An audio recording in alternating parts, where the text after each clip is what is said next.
அப்போ இது எவ்வளவு காலத்துக்கு இருக்கும் பாருங்க. 35 ஆண்டுகளா இதையே பிரச்சனை, இதையே பேச்சு. எப்படி டெரரிஸ்ட் மூவ்மெண்ட்னு சொல்லுவீங்க? அதை சொல்லுங்க, எப்படி டெரரிஸ்ட்?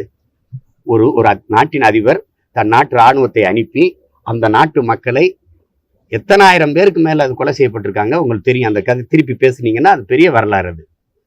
அது பேசாம திடீர்னு ஒரு மரணம் உங்களுக்கு வன்முறை தீவிரவாதம்னா பல்லாயிரக்கணக்கான இனத்தின் மரணத்தை எப்படி திரும்பி எடுத்துக்கிறது? அதை எப்படி எடுத்துக்கிறது?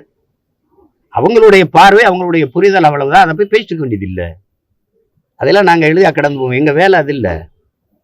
கிட்டத்தட்ட 2 மாதமா இஸ்ரேல் பாலஸ்தீன் மேல போர் கொடுத்துட்டு இருக்காங்க. இது வரைக்கும் ஆதரவு தெரிவிக்காம இருந்த பிரதமர் இப்ப பாலஸ்தீனத்துக்கு ஆதரவு தெரிவிச்சிருக்காங்க. அறத்தின் வழி நின்றா நம்ம அப்படிதான் நிக்கணும் தம்பி. ஏன்னா நான் பாதிக்கப்பட்டவன், நான் சொல்லுவேன். என்னுடைய வலி, என்னுடைய ரத்தம், என்னுடைய காயம், கண்ணீர் எனக்கு தெரியும்னாலும் சொல்லுவேன். பாலஸ்தீனம், இஸ்ரேலுங்க ஒரு நாடு எப்படி உருவாச்சுன்னு வரலாறு இருக்குல்ல. அந்த இடத்த கொடுத்தது யாரு? அவன் கேட்குறான்ல, பாலஸ்தீனத்துல ஒருத்தரை கூப்பிட்டு இந்த மாதிரி பத்திரிகையாளர் கேட்குறாங்க, நீங்க மக்கள் மீது, அப்பாவி மக்களின் மீது நீங்க போர் தொடுக்கிறீங்களே, அவங்க மேல குண்டு வீசுறீங்களே அப்படின்னு. அவர்கள் எப்படி அப்பாவி ஆவார்கள்? எங்கள் தாய் நிலத்தை ஆக்கிரமிச்ச ஆக்கிரமிப்பாளர்கள், அவர்கள் எப்படி அப்பாவிகள்னு நீங்க சொல்றீங்கன்னு கேட்கிறாரு. இதேதான் எனக்கு நடந்தது.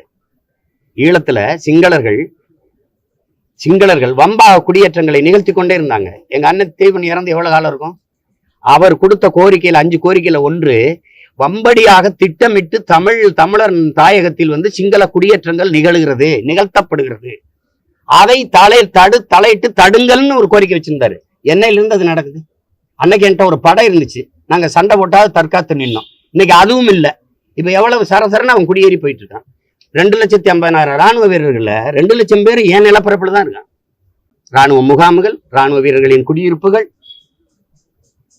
அதை ஆக்கிரமிப்புன்னு சொல்லணுமே ஒழிய, ஒருவேளை நான் என் தாய் நிலத்தை நான் மீட்டெடுப்பதற்காக அவனோட சண்டை செஞ்சேன்னா அதை வன்முறை, அதை தீவிரவாதம், அப்படிலாம் எப்படி உங்களால பழி சுமத்த முடியுது? அப்படிலாம்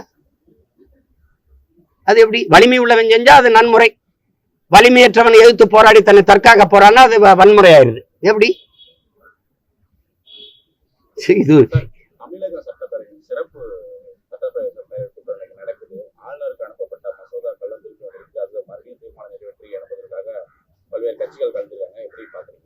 ஆளுநர் பதவி அவசியம் இல்லை அப்படின்னு சொல்லிட்டு முதல்வர் அது சரிதான், அது சரிதான். இப்பதான் அந்த நிலைப்பாட்டுக்கு வந்திருக்கிறார், நான் வரவேற்கிறேன்.